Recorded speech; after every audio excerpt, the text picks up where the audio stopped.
Hey, what's going on? My name's Lee Hopkins. My pronouns are he, him, his, and you're listening to the Patterns of Possibility podcast.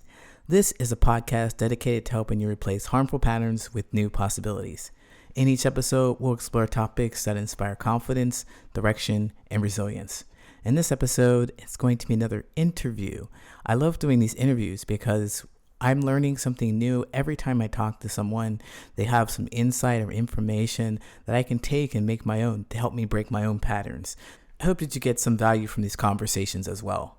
In this episode, I interview Heather Payuer about effective communication. And now Heather is the owner of Pivot Lyfe Consulting, where she coaches small businesses to become empowered, to make financial decisions, and to reach new heights of success. And she's also 1/3 of the host at Diversity on Fire podcast, where they invite guests to share perspectives on all types of diversity related topics. Let's see where our conversation takes us. Are you ready? Let's go.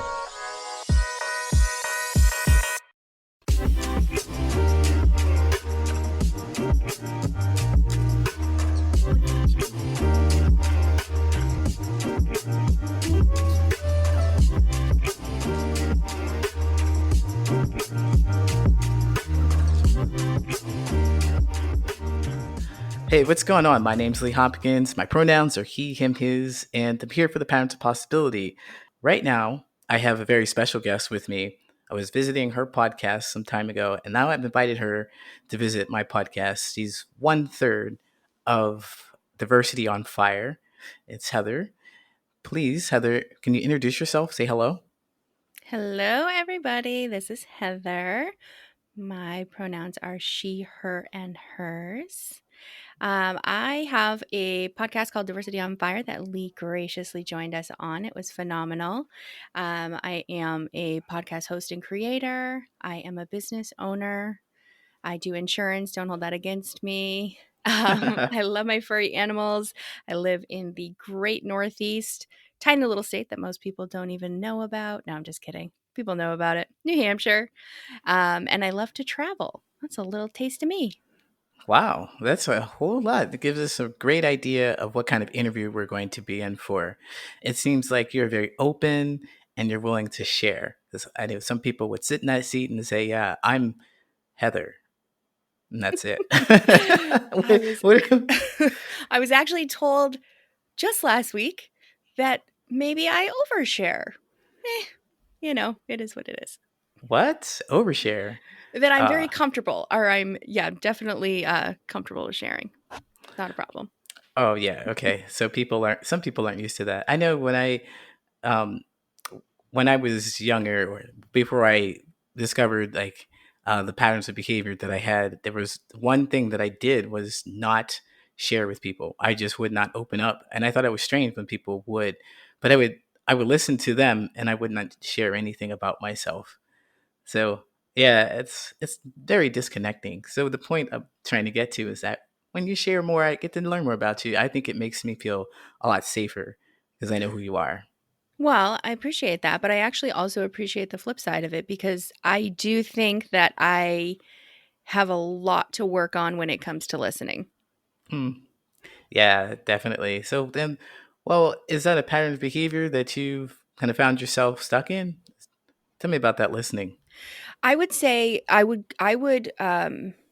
title it as more of a communication on the whole. Mm-hmm. So I don't filter myself very much at all, at all, at all. And it's a work in progress. I've been working on my communication for a while. I recently did a program called Crucial Conversations. It's a certification program about having hard conversations and how to do that in the most advantageous way. Um, and it was very revealing because even though I've been working on my communication for a while, I found a lot of areas that I definitely still need work on. Um, so I think if you're looking for my pattern, the pattern that I would say, just to kind of wrap it up, would be not thinking that my communication was the problem. So if I were to say something to somebody and they didn't quite catch it or they didn't understand me, I never accepted that as my responsibility. because I Mm-hmm. was being completely open and honest. I was speaking my mind. I was very open and raw. So it's Right. their problem that they Right. didn't understand me, right? Yeah, exactly. I mean, with both of their ears, they couldn't hear what you were saying. It's it's a shame. Yeah. But of course, we think that people have the problem. People are the problem in many cases. We're just like, okay, yeah, what did you do wrong? Because I say everything clearly. And I understand that. So then when you say you're listening or you're working on your communication, was it more like to slow down and to be able to really understand how your words are impacting this person, or more patience? Is that what it came about to? I have learned patience, which I never thought I was capable of. I think what I started to realize is that I was the common denominator. Mm-hmm. So if I'm not taking accountability for my communication style, and yet time and time again, people are still not understanding me, then I need to reflect back and say, okay, so what is Heather not doing in this situation? So I Mm. really started to pay attention to not just what I was saying, but how people literally, how they were reacting to what I was saying, their body language. And that's really when I realized, hey, guess what? It's me. It's you. So let me ask you about that. Is there a story or like an instance that you could point out that was clearly, a miscommunication on your part, and maybe you didn't feel like it was your communication, but when you look back at it, you're like, oh yeah, I messed that up. Lee, you are such a master at pinpointing stories. I am not quite as good as you in that way. I can think of a million instances, but not in a way that I could maybe articulate them in a valuable manner. Um, um, You could have said no, but I can see that communication is working out for you. I have to over explain. Well, I appreciate the compliment too. I mean, there's a story in there, a story in all of us. But so then was there? I'm going to try and ask again because I think that was a tough one. A tough one. I'm Yeah. just so curious about what was the change that you may have had, or when was the realization that you realized, well, this is you. This is the common denominator. So you've had many experiences, maybe at work, maybe at school, maybe among your coworkers or your friends, that you've had an experience. Well, just like, oh, um, yeah, my bad. I think if I can give an example without having a specific example, I Hmm. found myself repeating things a lot. Like Ah, I okay. would say something super clear, like Hmm. not concise probably, but in my mind it was very clear. Like the words were exactly what I needed to tell them, but they didn't get it. And so I would repeat it. And it's like we would have repeat conversations about Hmm. various topics. I mean, we're talking about work and personal relationships. And that's where it started getting really frustrating. And I'm like, okay, something has to change because this is frustrating for me, which means it's probably frustrating for them as well. Hmm. Another kind of piece that couples along with this is my feeling of always constantly being misunderstood. Oh, And I mean, that really tied in closely with my communication because my communication wasn't getting across. So, of course, I was feeling misunderstood. wow. Yeah, definitely. I hadn't even thought about it on from that angle of you being misunderstood. But that is a really interesting point to it, because if you can't get across what you need, then no one's going to be able to help you with your needs. They're going to always misinterpret it. And they may even just, you said, they get frustrated, may even just decide to give up and just, whatever, because I'm not going to get the answer right anyway. I'm not going to understand what she needs from me anyway. So I'm just going to do whatever. And that is just creates a lot of chaos. Yeah, that was a good story. I mean, that was a good reflection. This is a good reflection. Because Work there's in progress. it's work in progress. Yeah. So then, with you being misunderstood about this, I can imagine that had an impact, like, because of course, you just can't get what you need from other people, and they're frustrated with you as well. So you said that you started working on your communication. So what did you do? Could you pinpoint some of the things that you may have done to change your communication? So I think the first thing, and again, I just want to state for the audience and anyone that's listening, this is something that is probably never ending type of a thing that you work Hmm. on and you work on and you work on. And I am far from a point where I can say that I maybe we're close to perfecting it.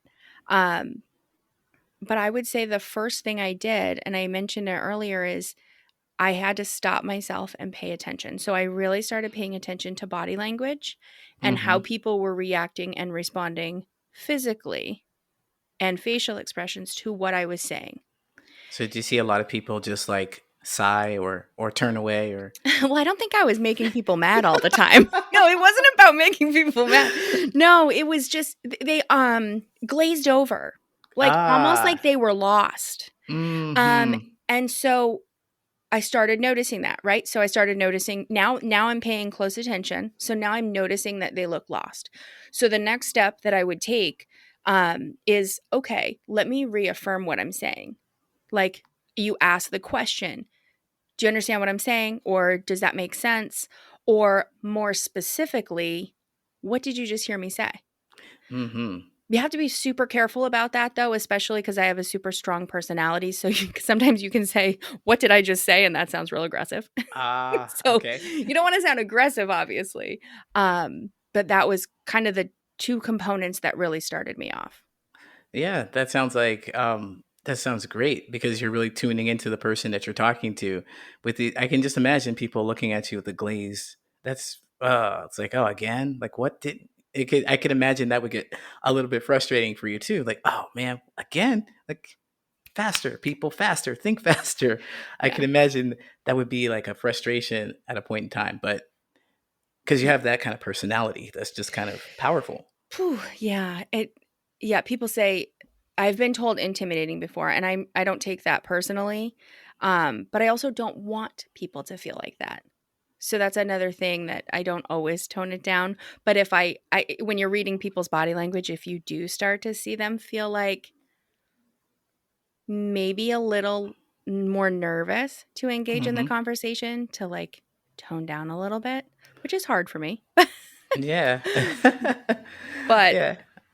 But in the overall and overall, at the end of the day, what you want to do is communicate. So you're going to do what you need to do to get your information across. So if that means like stepping back a little bit, like trying to let them feel a little safer, to let them know that you feel you're comfortable, you're an easy person to talk to.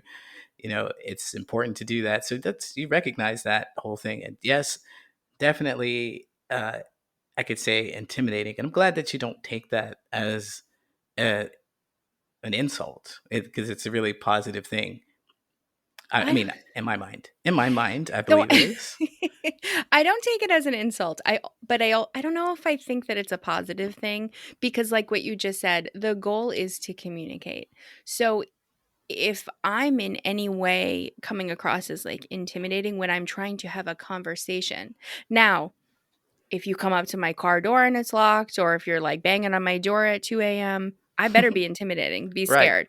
But like when I'm trying to have a conversation with you, I don't want you to be intimidated. I want you to feel Hmm. like comfortable and I want you to communicate because that's where the value is. Absolutely. So when you're doing that, when you're toning it down a bit, have you ever had anyone say that, during the conversation that they're intimidating or they don't feel comfortable or anything like that? Have you ever encountered that? I don't think during, I'm trying to think, I don't think during a Mm, conversation anyone has ever said that. After a conversation, when maybe a conversation had gone badly and we're addressing why it might have gone badly. So hmm. I'll give you a common thing, and this actually happens most often in a relationship setting, like a intimate relationship type setting, is the other party will shut down. So we're having a conversation and then they'll kind of just shut down and go silent, right? And so that pretty much ends the conversation, right? So Yeah. then if that happens and later we're like, what happened? Like, why did you shut down? That's when they would say, well, here's what I was starting to feel like, and that's when the intimidation piece really comes up. Wow. Okay. Yeah. So that's really cool that you go back and you process that too. You don't let it go.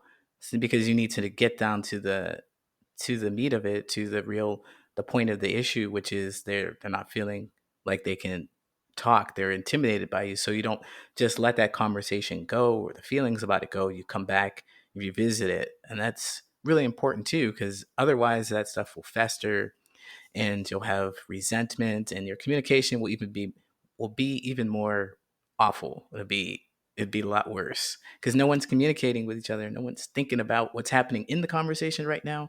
I know when it happens to me, when I'm resentful in my relationships, I'm resentful.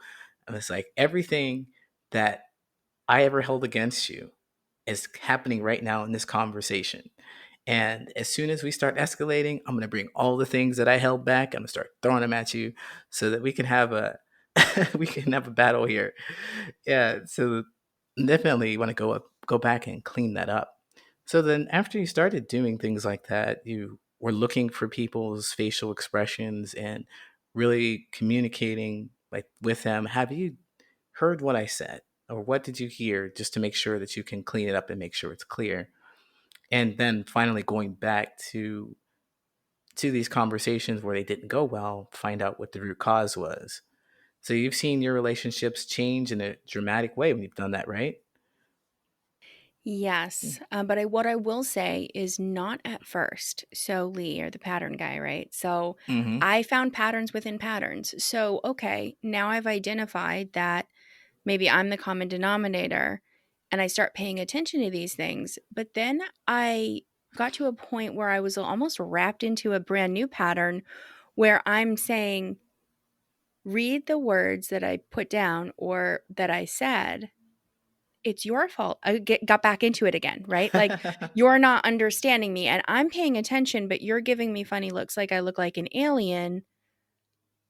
And I'm noticing that you think I look like an alien, but it's still Mm-hmm. your fault, right? Yeah, 'cause it's hard to process. It's funny, a part of the, crucial conversations, one of the pieces of it is they look at it as if you and I are having a conversation and you don't understand what I am trying to say, whose fault is that? Mine. Mm-hmm. And that's very revealing because how is it my fault? Why you get into this place where I don't know, maybe it's almost like you feel bad for yourself. You're like, why do I have to be the one to do all of the work? Mm-hmm. Yeah. And it's like it's plain English. And right? I mean, I've been there before, so I know exactly what you're talking about. It's plain, it's very clear to you in your head, but when you speak to someone, when the words come out of your mouth and they go into somebody else's ears, they've interpreted completely differently. And you're just like, well, how did that happen? Because the words weren't like that when they left my mouth, you know? So it's all your fault. And I completely get that. So um, when you had to take ownership of the fact that it wasn't your fault, it was pretty uncomfortable.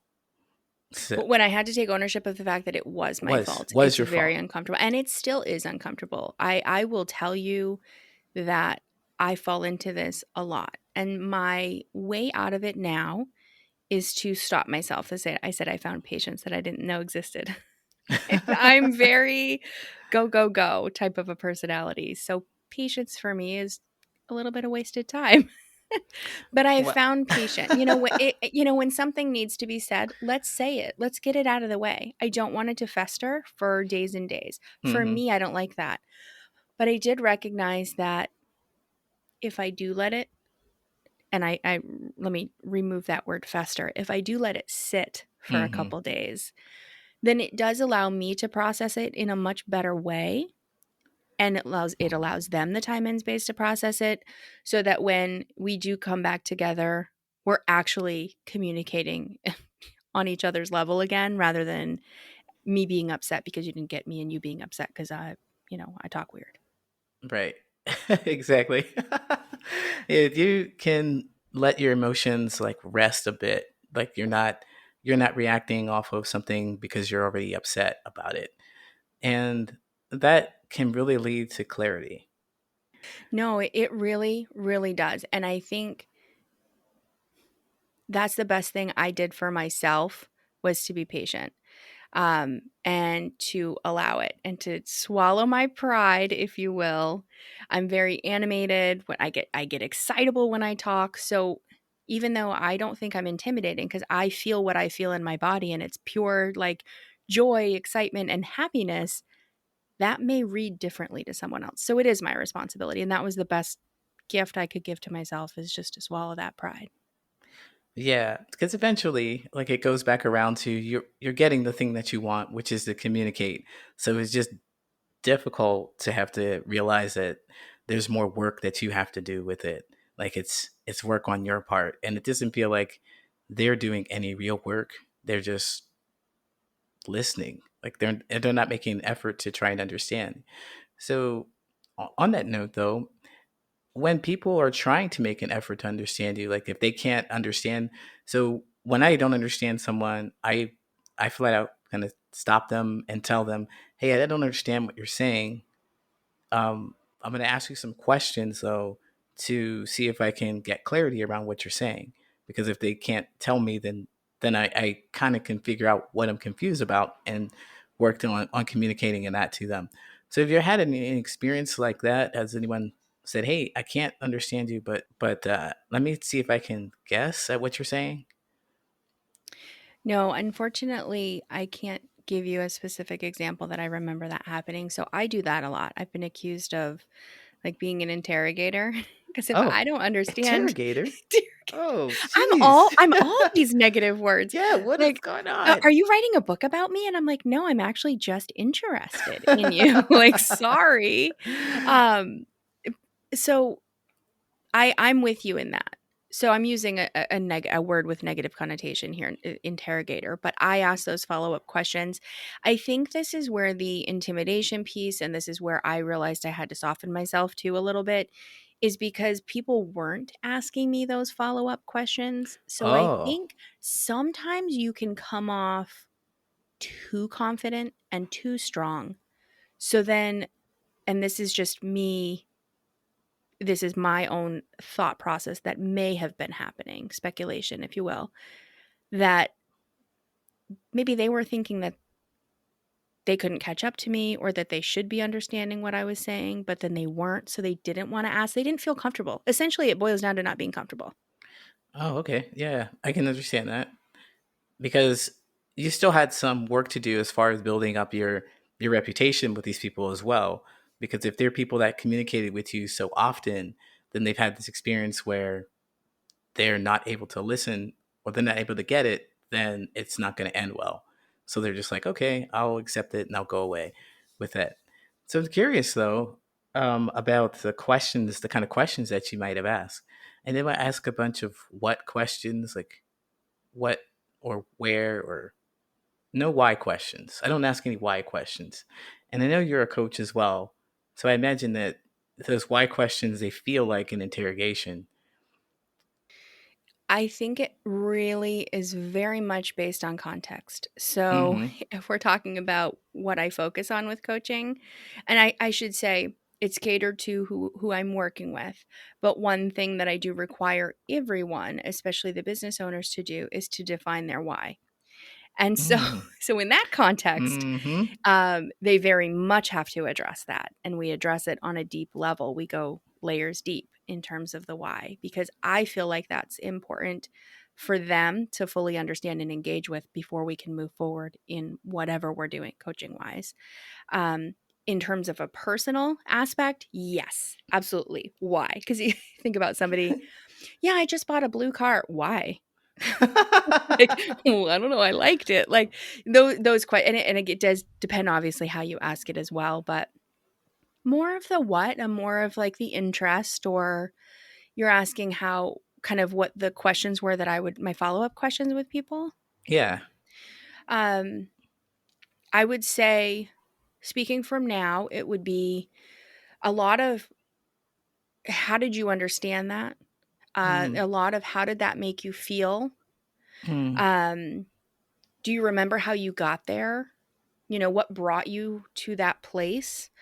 Um, what do you think about this? Trying mhm, to they're direct questions, but they're mm. open-ended and they really lob it to the person softly so that they can feel like it's not an interrogation. Yeah, That I'm handing them the ball and I'm saying, "I'd love to know what you have to say about this." absolutely. Yeah, they don't sound like interrogating questions either. They do sound like very open questions, like, "How did you?" and w "Do you remember how you got there?" And that's feedback for you as well. You're trying to get more clear on what where they've gone wrong with. So the next time you communicate with them, you know that, all right, this is going to be, if I say it this way, then they may not get it. But if I say it that way, it may go across well. So that's really important to do. And so I want to step back though and talk about your coaching business. Now, your coaching business, you said that you interrogate. You didn't say interrogate, but I had to bring that back. You just like that. Yes, yeah, interrogate. But um, so you talk to your clients and you tell them that you have to figure out what your why is, and that's super important to figure out what the why is. And I'm curious, how long have you been working as a coach, and who do you work with, and how do you really get down to those whys? So when I started off, it was with actually with a networking organization. That was with them specifically. That coaching was more along the lines of growth and professional avenues, things like that. When I went on my own, it is focused on discovering your why because, in my opinion, that's where you have to start. So my company is formed on a foundation, and until you have that foundation, nothing that you put on it is going to be stable.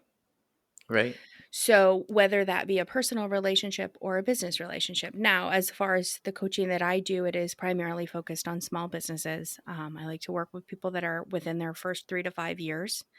Um, and the reason why I decided to do that specific area is because my family is not entrepreneurial. And so when I went out on my own, they were amazing, but they had no idea how to support me. And so Mm. when tough, because it's really hard to be on your own. It's really hard to, especially the way I do it. I just jump right off the diving board and I learn how to swim on my way down. That's just how I roll. And so when the conversations or when the stress was visible, I remember my sister saying to me one time, we were going for a walk, and she said, "Well, why don't you just go and just get a regular job again?" And she meant it. She meant no harm. She meant no harm in saying that. But that was a knife to my heart as Mm. an entrepreneur because I had a dream and I had a passion and I could visualize it and I knew I could do it. And so, wrapping this back into why I like working with new business owners is that is a very crucial point. And if you truly want to succeed, I want to help you get there. I want to give you that support because it can't always be your family. Sometimes it absolutely can't be. Yes, absolutely, because your family doesn't know, and like you said, your sister was just trying to provide a solution, and she didn't know what goes into being an entrepreneur or any other avenues that you could take. The solution would be, I want to help you, and maybe you should get a job. I can suggest that for you, but that's all I've got for you, and that hurt. I mean, I can see that would hurt. So I like this idea of you being a small business owner, coach. I can see where this personality of you being fierce, I think fierce is a better word than the ones we were looking at earlier. I like it. I like it. Fierce, but also a kind and accommodating and sweet. So you're able to push people because you said if you want to make it, you have to really work hard towards it. You have to make it so things are going to get tough and you're going to be that extra push to get people over the finish line or when they feel like they don't need it or they feel like they can't make it. Essentially a support system. Hmm. I mean, I am not a therapist, but sometimes it has felt like therapy. because Definitely. that's what people need sometimes. Because I will be honest, sometimes it's not about finding a solution. Sometimes it's about reminding them that they're already working it. They just have to be patient enough to let that solution like be Hmm. visible, that the progress be visible. Right, right. Yeah, because they're just bogged down with the idea of like, I'm not getting anywhere. But you can't see that, I guess, if you're in the forest, what you're too close to the forest to see the trees. So if somebody tracking you from the outside can see that you've moved halfway past the forest. So and you'd be that person. Keep going. You're almost there. That's Yeah, awesome. it's doable. Yeah. So when you get to the why, so I want to stay on the why for a moment. You have a podcast called Diversity on Fire. So, can you tell us a little bit about the why behind that? Why did you start that? What's your vision for it? So, the why behind Diversity on Fire is that we didn't think that important conversations were happening as much as we thought they should be. So, every time, and of course there was several catalysts over the year of 2020, but honestly, for years and years things have been happening. Racial injustice, discrimination in terms of ableism, and just honestly so many different things. People don't always treat each other very nicely. Mm-hmm. And we believe, let me speak for myself. I believe that a lot of that stems from misunderstanding. They say we fear what we don't understand, or we Mm-hmm. fear what we don't know. So how do we combat that? We combat that by getting to know what we don't know. And how do we do that? We do that on an individual, person to person level. We talk about people, we talk about stories, we have conversations, and we do Mm-hmm. the conversations. Not all of our conversations are super controversial, but some of them are. And some of them are very uncomfortable for people. Not for us, I think, maybe because we have those personalities that are just open and willing to talk about anything. But it was really important for us to keep those conversations going. Let people hear us as normal people. We're not celebrities, we're not famous, nothing. As normal people, have those conversations and just hope that they're inspired to take that conversation and keep it rolling in their own life. Fantastic. Yeah, I really like that you want to inspire conversations. And I really enjoyed that you pointed out several different kinds of conversations. And it's important to do that because I know on one of your episodes, you all talked about food, and it was hilarious. I really enjoyed that episode about macaroni and cheese and home cooked food and stuff like that. I loved it. And I thought, that's great because every time I listen to your podcast, I do not want to be stressed out. I want to see you as a person who has real feelings about real things that I'm experiencing. We're not always having these conversations where I'm frustrated or like I have to go and feel like I have to do something about it. I also feel more connected. Yeah. And that seems to be what's happening behind the scenes or with you all, right? Real people. Yeah, Yeah. it's about connection. That's my word of the year actually, is connection. Connection. All It real right. it's about being able to connect with people. And I know actually that's something that's important to you as well. Yeah, absolutely. It is the reason why I do everything I do right here. It's because of I just want to be close to people. I want other people to be close to each other. It just feels really great when you're not misunderstood, when you're completely understood. And even if we don't agree with things, you understand my point of view and you can go along with your life and don't see me as a threat now because you understand me. You know, you're not scared. So I hope that you just go live your life and let me live mine. That's my hope. Um, so about this, though, I was curious about these conversations. You said they're important conversations that aren't being had, and I know some of them are around race, ableism, sexism, all the isms out there. Diversity on fire. Like, what do you see yourself tackling most? They're all over. So we have gone kind of across the board. Our format in 2021 is that we're tackling a topic per month. Um, so to give you kind of a little bit of a sampling on what that looks like and how across the board they are. We had an overcoming episode where or not episode, but month where we talked to a lot of people that went through massive challenges in life Mhm. and overcame them, and kind of talked about that for people that are struggling, because obviously we've all been in a really awkward new situation, which is not new anymore, but it still feels awkward and it still feels hard. So Mhm. we had overcoming. February, of course, we talked to about Black History Month. So we talked to some amazing Black people, both men and women, that are in business that are doing really important work. We actually have ableism coming up.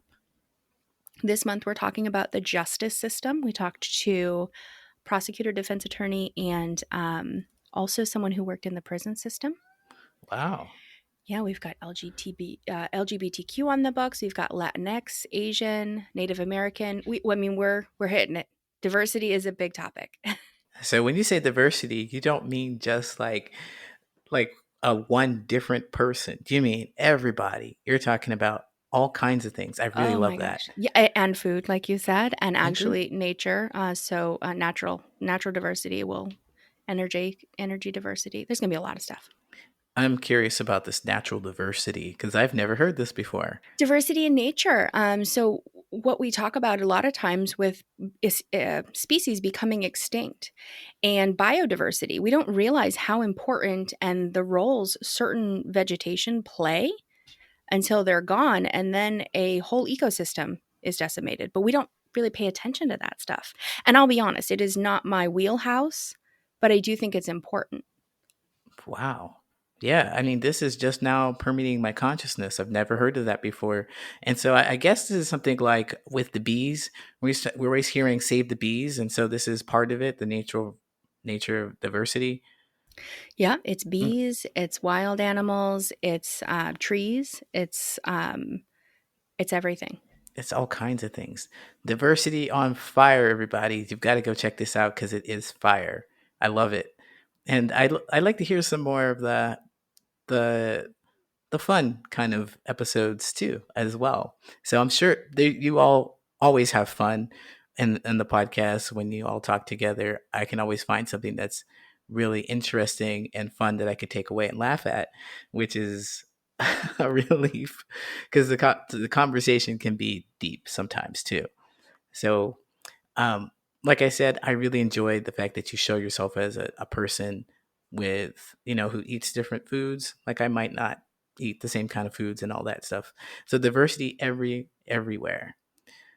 Have you been able to see the kind of impact that you've had on it? Like, have people been writing into you to share their stories or share their thoughts about the podcast? So we haven't had any shared stories outside of personal relationships, but we have had a lot of feedback. We've had a lot of feedback with people that we know, or people that we don't know that have given feedback to people that we know. Because, so for example, I have an aunt that listens, and she recommended it to someone that she works with. And that person that she works with, I have no idea who this person is. And Hmm. she gave feedback. And that's how I heard that. So we have had a lot of feedback in that regard. And it's humbling and it's wonderful to hear. The most feedback that we have is that it is impacting. It's making people think. And I'm glad that you said we should do more fun stuff. I think we laugh at each other a lot, but it might not always come through on the audio. And so I like that tip, because we'll try to work in some more of that laughter, because it is really important to keep it light. Well, yeah, I appreciate that. So I guess I'm one of those people who's given feedback. There you go. I mean, I just really enjoyed the food episode, and You just like food, it sounds like. that's true. That is a true statement. I experienced travel through food. When I came to Chicago for the first time, there was a Korean taco place. Never heard of a Korean taco. What is that? So I went to have one of those, and it was just a great experience. And I've had just about every kind of deep dish pizza around here because, of course, it's Chicago. Chicago. Hmm. Yeah. So I love food. Yeah. So then, your communication with individuals has really helped when you're communicating on this podcast, because now you're able to talk to more people, and so that, I think that's what I was getting at. If your message is getting across to people the way you want to, and it seems like it is. You said people are having conversations. That's pretty awesome. Yeah, and I think as far as it's learning for us as well. One thing that we did promise each other is, as we're doing these episodes, because it's funny, a lot of people often think that we all share the same worldview or opinion or politics or something like that. But the truth is that we differ a lot. But we just made sure, we decided that if we're going to do this and we're going to put it out there for people, it's really important for us to demonstrate how to have a conversation regardless of if you agree. So Hmm. sometimes that's what it looks like. Sometimes disagreeing looks like agreeing. And that's what we're doing. I don't know Nina's experience or Ashley's experience. They don't know mine. And you'll hear on some of the episodes, they're like, whoa, I didn't know that at all. I didn't know that Hmm. about you. And us just working through those things has been so helpful for us as individuals. And so again, we can just hope that just plays off and it's helpful for other people as well, and it encourages them to again go out and try it.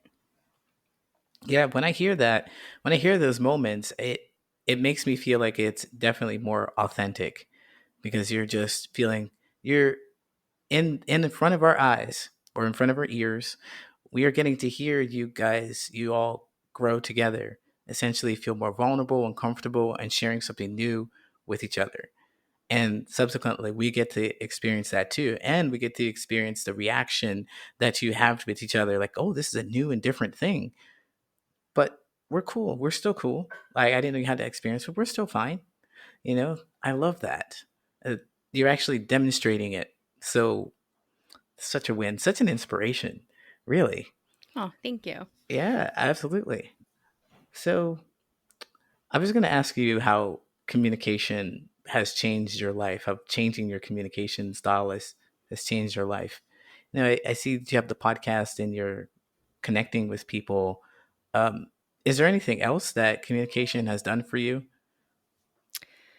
So it has changed my life. I will say that it has made my life easier.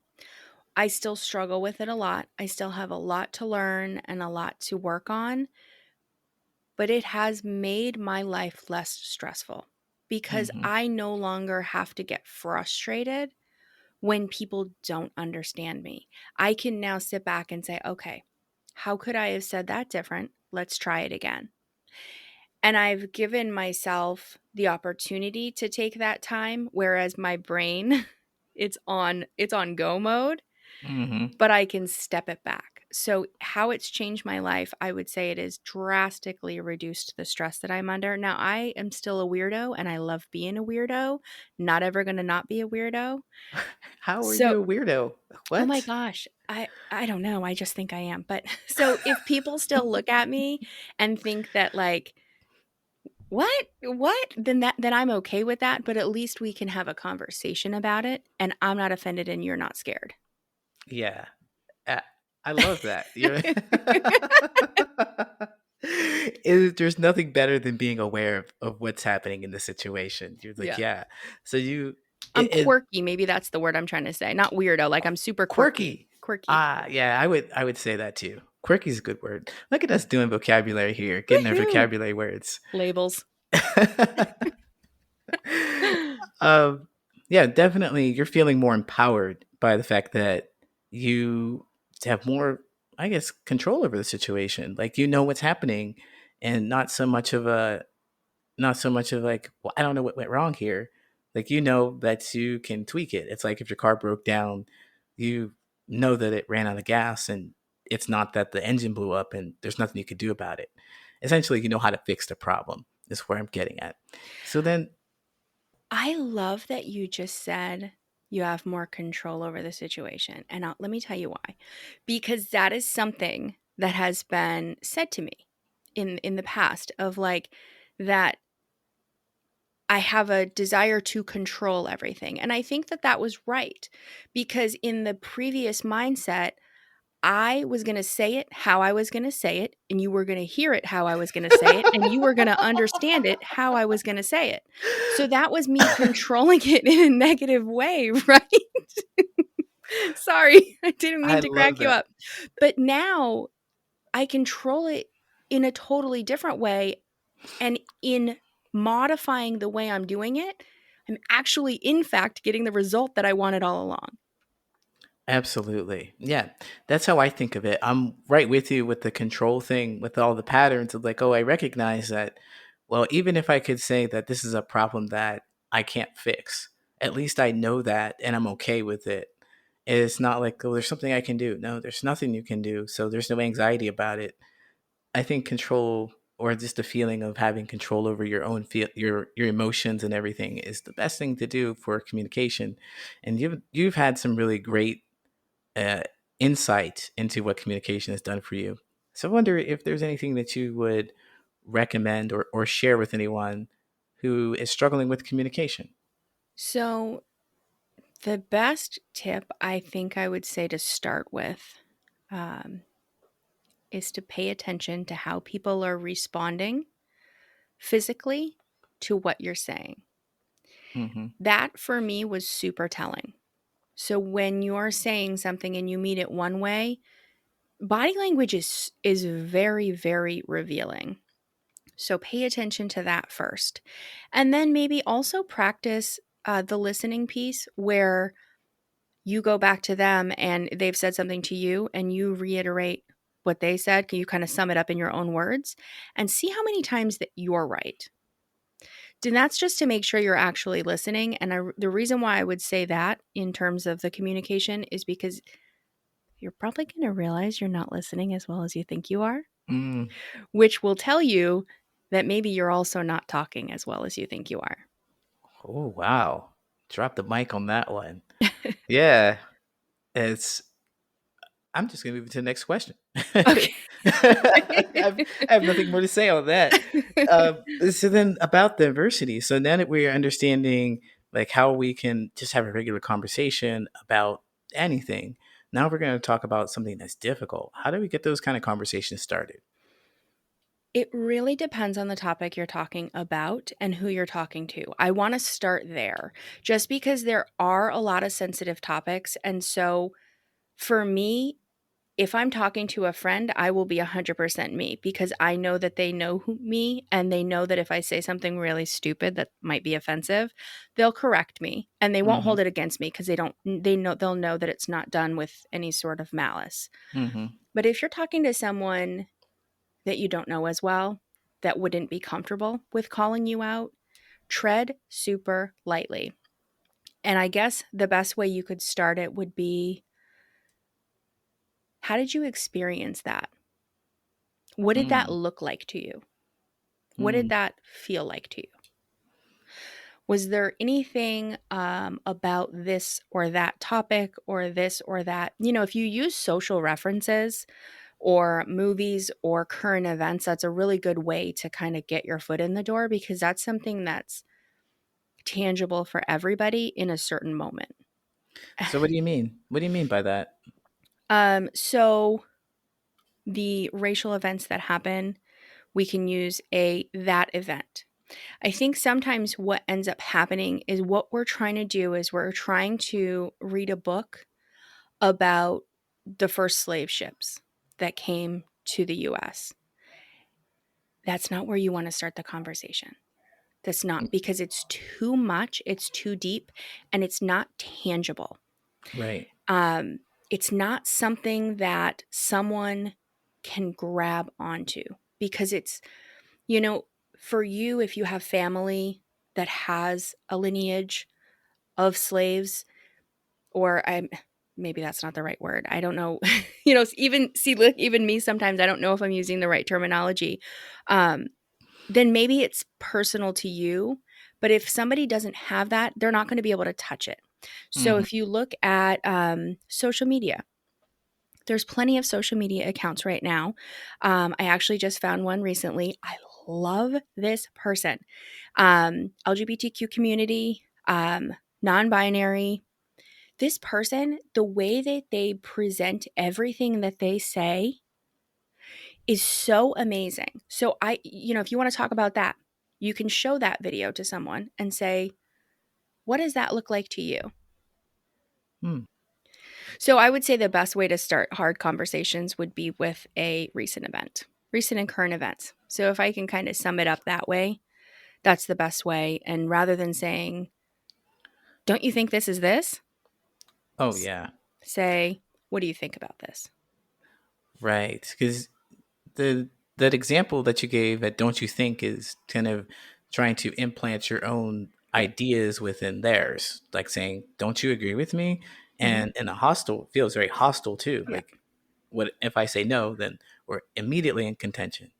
And so that just doesn't start off a great connection. Doesn't start off a connection at all. It's really disconnecting. And No, then go ahead. people tend to shut down when they feel like we take things really super personally. Like if we Oh don't yeah. agree, all of a sudden you don't like me and I don't like you. And it's just a difference of opinions. But that's just, I don't know why we're built this way as humans, but it's a very common thing. So yeah, it's Yeah. opening the door. Yeah. And that shared experience is really the way to start the conversation. Yeah, I like how you pointed out that, going back so far in the history books, I mean, that's even, although it may be part of my lineage, but it's not tangible to me in the moment. Yeah. And so if I'm trying to connect with someone, we got to get on the same page. I think that's why talking about the weather is so popular. People just talk about the weather. That is a really good point. Now, I think Yeah. oftentimes we're not. The thing that's happening, in my opinion, of course, most of the times with these conversations is that people aren't really trying to have conversations. They're really trying to win. So they'll bring up a Mm. book that they read that you didn't read, and they'll Uh-huh. be like, well, it said this, this, and this, and it's a history book, and you didn't read it, so now you're dumb. That's not how it works. Like, you know what I mean? Like, what is happening today? What can we talk about that we can get on the same page with first? Because when the walls go up, there's no point. And on that, I think that it's a good place to wrap it up and stop right here, because I could go further into this winning versus losing idea in the communication. But maybe we could talk about that another time. Because I'd love to Yeah. have you back again. Yeah. So, Heather, please tell everybody your last name, because you didn't mention it. And I did a terrible job of introducing you. I'm Oh. like, oh, here's Heather. Like you go by your first name and that's just it, like Madonna. Ooh. Hmm. You could be. I think I'm gonna go with that. All No, so, right. so my last name is Pear. It sounds like the fruit. It is not spelled like the fruit. Heather Pear. Um, Oh, and where can we find you? Where can we find Heather Pear? Instagram at HP Pivots. HP like Peter Pivots. Um, I don't know what I am on Facebook. Heather HP. Heather HP on Facebook. I think if people Google your name, they'll find a lot of stuff about you. They probably will. Yeah. Yeah, And if you just go to LinkedIn, or excuse me, if you just go to Instagram, I have my link tree in my bio, so it's linked out to all of my website and everything. fantastic. Yeah, and all that stuff will be in the show notes as well. So, one more time before we get out of here, what's the name of your podcast again? And do you have an episode that you'd recommend? So it is Diversity on Fire. Ooh, what episode would I recommend? You already know I want the food episode. Pick your poison. Let's see. It depends on what you're looking for. So I really hesitate to Lee's episode. Yeah, there we go. Episode 26. Episode 26. Oreos are cookies. We are people. Lee Hopkins. Oh, I was not fishing for that, but I'll take it. Hey, I didn't, you know what? I don't know why I didn't think of that sooner. That's the one you guys need to listen to. All right, awesome. Hey, Heather Pear, I appreciate you coming on and talking about diversity, communication, and getting the story, the idea started again. Like, communication is everything, connection is everything. Yes. So, so, so, so much. Put the gate down, people. Exactly. All right. With that said, bye, everyone. Bye. Thank you, Heather, for coming on the podcast. I really had a great time talking with you. I learned something new and got some insights about the communication, the effort it really takes for two people. It has to be two people to have a successful conversation. So if you want to get your point across, like Heather said, try to have some patience and understanding so that the person can digest what you're saying to them. Also, Heather, again, thank you so much for talking about diversity and bringing that to our consciousness. Biodiversity was really especially interesting to me because I've not heard of it like that. So I hope that all of you know this new thing and go check it out and see what it's about. And also, don't forget to follow Heather on her social media. That's at Instagram, Facebook, and Linktree. All of that will be in the show notes, but you can find her on most platforms as HP Pivots. That's in Heather Payuer Pivots, HP Pivots. You can find her there. And then also you can find her, you can check out her business page at www.pivotlyfe.com. That's PIVOTLYFE.com, Pivot Lyfe. So go ahead and check that out. I hope that you really enjoyed this episode again. And I hope to have Heather back to talk more about the difficult conversations surrounding diversity.